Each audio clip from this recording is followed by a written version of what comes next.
ठीक से पढ़ने का एक ही तरीका है, क्योंकि जैसे आप व्यस्त रहते हैं मैं व्यस्त रहता हूँ, मेरा फोन भी बजता है, ऑफिस के बहुत सारे काम होते हैं। मतलब मैं अध्यापक हूँ, साथ में मैं उद्यमी भी हूँ, और हमारी कंपनी में करीब 2,200 लोग काम करते हैं, काफी मतलब ह्यूज चीजें हैं, तो मुझे उसमें बिजी रहना पड़ता है, वो भी करना होता है। अब पढ़ाई करते हुए फोन तो आता है, व्हाट्सएप भी आ जाता है, जरूरी काम भी आता है। तो दो तरीके हैं। अगर किताब पढ़नी ही है तो 1-2 घंटे के लिए फोन को साइड में रख दीजिए, साइलेंट कर दीजिए। मैं तो ऐसा करता हूं, अक्सर करता हूं कि फोन को साइलेंट किया, एयरप्लेन मोड पे किया, कमरे के बाहर रखा और 2 घंटे पढ़ा। सबको बोल दिया कि 2 घंटे डिस्टर्ब मत करना, बहुत इमरजेंसी हो तो ही बताना। मेरे घर के लोग सम्मान करते हैं इस बात का। दूसरा तरीका आसान बताता हूं आपको। अब मैंने जैसे पेरेंटिंग पे बात इन्होंने बोला, मुझे कोई ऐसी एक्सपर्टीज तो है नहीं, तो मैंने सोचा कि मैं देखूं कि क्या क्या दुनिया में इस पर पढ़ाई हुई है। तो मैंने कुछ किताबें मंगवा ली पेरेंटिंग पे, मोटी मोटी। अब वो भी रखी है सामने। मतलब मेरी टेबल पर लगभग 300-400 किताबें रखी हुई हैं इस समय, जो मुझे पढ़नी है। और अलमारी में 2000 अलग से हैं, जो अभी नहीं पढ़नी है, बाद में कभी पढ़नी होंगी। रखी बहुत सारी। और मैं खरीदता तुरंत हूं, मुझे कोई किताब मिलती है मैं तुरंत खरीदता हूं या मंगवा लेता हूं उसको, ताकि मुझ पर दबाव रहे कि ये भी पढ़नी है। अब मैंने तरीका क्या निकाला, मैं चैट जीपीटी पे गया। अब चैट जीपीटी के जमाने में सारी मेहनत मैं ही करूंगा, तो फिर मैं स्मार्ट कैसे हुआ। मैंने उससे पहला सवाल पूछा। मैं चैट जीपीटी का पेड वर्जन यूज करता हूं, वो थोड़ा ज्यादा स्मार्ट है, 4, अब 5 आने वाला है। मैंने उससे कहा, भाई पेरेंटिंग के बारे में दुनिया की सबसे अच्छी 10 किताबें बताओ कौन सी हैं। उसने 10 किताबों की लिस्ट दे दी। फिर मुझे क्या करना, मैंने कहा इन 10 के 10 का एसेंस बताओ, क्रक्स बताओ। फिर वो बेचारा मेहनत करता रहा 5-7 मिनट तक। 10 की 10 किताब को मैंने लिख भी दिया कि 1000 से 2000 शब्दों में हर किताब का चाहिए। 1 से 2000 शब्दों में हर किताब का क्रक्स उसने बता दिया। मैंने वो क्रक्स पढ़ा, 2-4 बातें काम की लगी, नोट कर ली, हो गया। हाँ, ऐसी कई ऐप्स है। एक इंस्टा रीड्स है, मैं वो भी यूज करता हूं। तो इंस्टा रीड्स पे यही होता है, दुनिया की सारी अच्छी किताबें उनके समरी मिल जाती है, आप समरी पढ़िए। यूट्यूब पे एक चैनल है, मैं उसका नाम भूल रहा हूं, वन बेटर कुछ ऐसा नाम है। हर किताब की समरी है 15 मिनट में। आप स्पॉटिफाई पे जाएंगे, वहां ऐसी समरीज मिल जाती हैं। ऑडिबल पे जाइए, वहां समरीज मिल जाती हैं। तो आप किताब पढ़ना पुराने जमाने की बात है, आज तो किताब सुनने की चीज है। सैर करने निकल जाइए, एक किताब रास्ते में सुन लीजिए कि जब गए थे और आए हैं, बीच में 4 किताब पढ़ ली उस बीच में। आजकल तो बड़ा आसान है। और जिस किताब को सुन के लगे कि धांसू किताब है, वो पढ़िए ध्यान से। तो मैं आजकल बड़ा सिलेक्टिव हूं, किताबें इतनी ज्यादा दुनिया में है, कैसे सब पढ़े। तो मेरा तरीका, अब जैसे जैनिज्म पर मुझे बात करने का मन था बीच में। ओशो जैन समाज से थे, उनका मतलब चंद्रमोहन जैन नाम था उनका। वो आप लोग 13पंथी, 20पंथी, स्थानकवासी, मूर्ति पूजक कम्युनिटीज में हैं।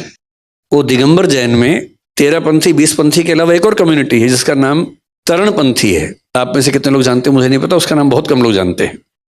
तरणपंथी, उसके आचार्य थे तरण तारण नाम के।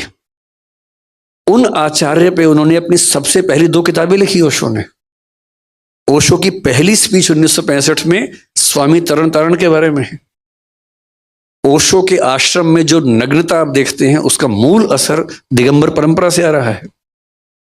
और जब ओशो दार्शनिक हुए तो जैन समाज में खुशी की लहर छा गई कि एक इतना अच्छा विचारक हमारे समाज से आया है। पर 2 मुद्दों पर झगड़ा हुआ और वो जैन समाज से अलग हो गए। जैन समाज ने उनको अलग कर दिया। उन्होंने कहा कि तुम क्या कर रहे हो, मैं ही हो जाता हूं, तो वो अलग हो गए। लेकिन बहुत इंटरेस्टिंग बात है कि उन्होंने जैनिज्म पर 4 इतनी मोटी मोटी बुक्स लिखी हैं। मैंने वो भी मंगवा ली हैं, वो भी रखी है मेरे सामने। तो क्या होता है, जो किताब सुनने में उपलब्ध है सुन लीजिए, जिसकी समरी उपलब्ध है पढ़ लीजिए। जिसको सुन के या समरी पढ़ के लगे कि ये कमाल की चीज है, उसे पूरा पढ़िए। इस तरह से आप मतलब 1 साल में कम से कम 50-100 नई किताबों को जान पाएंगे। और मैं अक्सर बोलता हूं कि एक किताब पढ़ने का मतलब है आपने किसी और व्यक्ति के 40 साल की जिंदगी को जी लिया। उसने 40 साल पढ़ के सोच के जो लिखा, आपने एक दिन में पढ़ लिया। तो हमारी शारीरिक आयु जैसे मेरी 50 साल है, हमारी सांस्कृतिक आयु 5 लाख साल है हम सबकी। पिछले 5 लाख साल में इंसान ने जो जो सीखा, शिफ्ट करता गया, ट्रांसफर करता गया, वो सब हमें मिल गया, मुफ्त में मिल गया।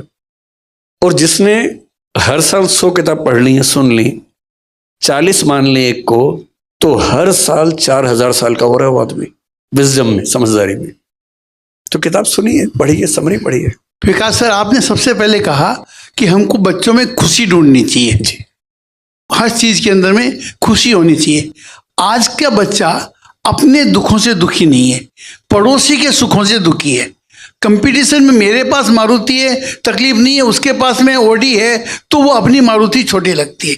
अपने पास साधारण पेन है, उसके पास बहुत ब्रांडेड पेन है, तो उसको खुशी कैसे दी जाए, कहाँ उसको सेटिस्फाई किया जाए कि वो अपने दुख, कोई दुख नहीं है, अपना दुख नहीं है, लेकिन दूसरों का जो ज़्यादा सुख है वो उसके दुखों का कारण बन रहा है, इसलिए वो खुश नहीं है।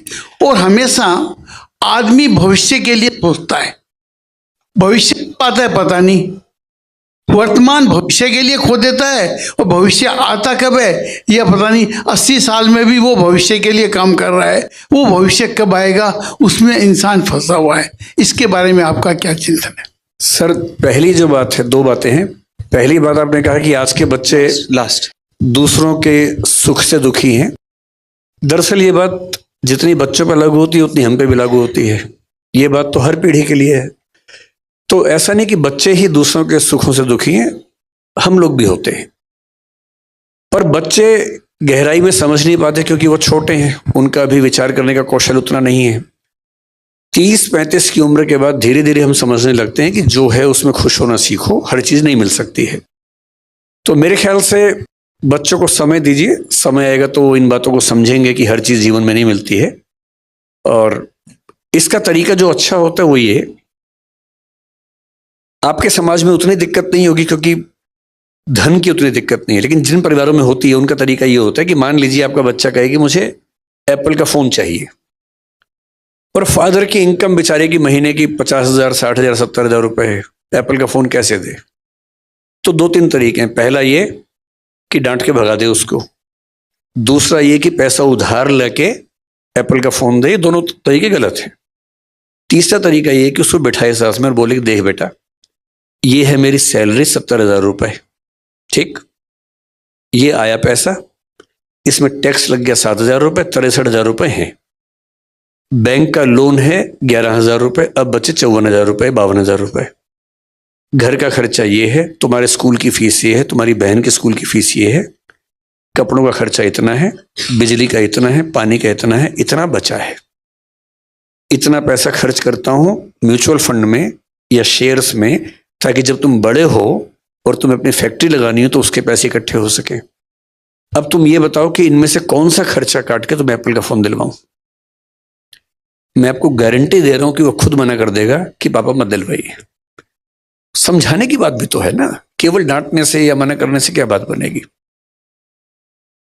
हाँ, लेकिन ये उदाहरण आप पे लागू नहीं हो रहा होगा क्योंकि so we have to wrap it up. So good evening sir, my name है Sonali Jain and I am an educationist. First and foremost हम सबको पेरेंटिंग के बारे में बहुत वन ऑन एक्सपीरियंस है, पर फिर भी आपके सारे जो डिलीवरी है, आपकी जो एड्रेस है, उससे हम सबको रिचार्ज हुए हैं, उसके लिए धन्यवाद। I just want to bring to everybody's notice a little bit more serious topic which I as an educationist also face, and that is the aggravation of depression, anxiety and even suicide in the students. तो ये जो हम specially अगर UPSC का नाम सुनते हैं और कोटा का नाम सुनते हैं तो सबसे पहले ऑफ कोर्स आईपीएस आईएएस से ख्याल तो आते ही हैं, and gratitude to all of that. But suicide के केसेस बढ़ते जा रहे हैं, ना केवल वहाँ, यहाँ दिल्ली में भी, बड़े शहरों में भी, छोटे शहरों में भी। सो इसका क्या कारण है? Is it because the children of today, the generation of today is less resilient, उनमें सहनशीलता की कमी है, या हम पेरेंट्स की कमी है कि हमें इंस्टेंट ग्रेटिफिकेशन उनको देते हैं और उन्हें एज आपने कहा स्ट्रगल स्ट्रगल से गुजरने नहीं देते, या फिर हमारा जो समाज है वो अभी भी पिछड़े हुए समाजों में ही है, जहाँ पे कंपटीशन इतना ज़्यादा है and survival of the fittest की पोजीशन आ गई है, जहाँ लाखों करोड़ों सीट्स लोग हैं लेकिन सीट्स खाली 100 या 200 अवेलेबल है. So what is your take on it and how can we get rid of the situation और at least bring it into control as parents? Thank you.